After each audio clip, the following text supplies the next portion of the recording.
Sto parlando adesso, sempre parlavamo di Scuola Genovese, un altro cantautore, ha vinto un paio di festival di Sanremo, un cantante molto intimo, ma che ha saputo cantare, cioè tutti questi cantautori hanno saputo, erano famosi perché non scrivevano canzoni un po', diciamo così, con retorica scontata, eccetera, ma incominciavano, erano cantautori perché quello che scrivevano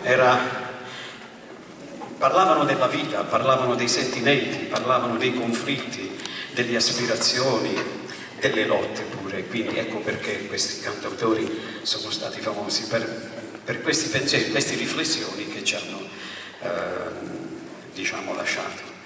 Adesso di Sergio Endrico ascoltiamo una delle più belle sue canzoni, Io che amo solo te, Giuditta Cassano.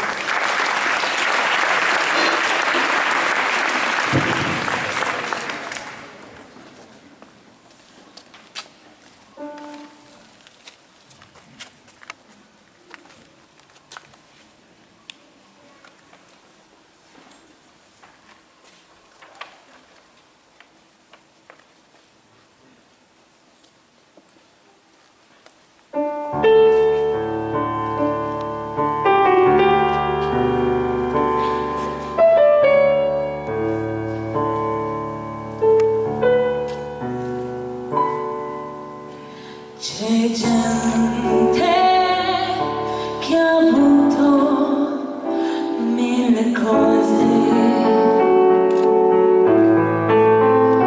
tutto il bene, tutto il male del mondo. Io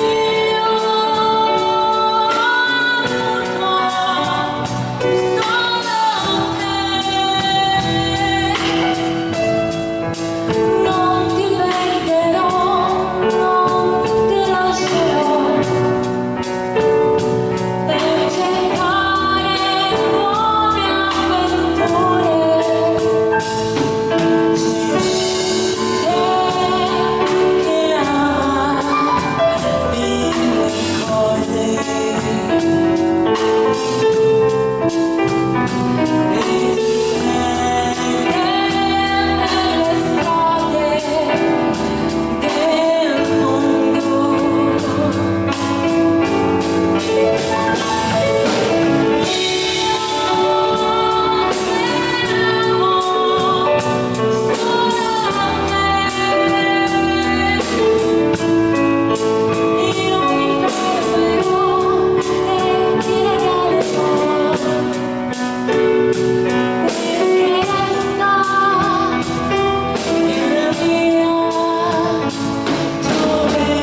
Giuditta Tassano, io che amo solo te.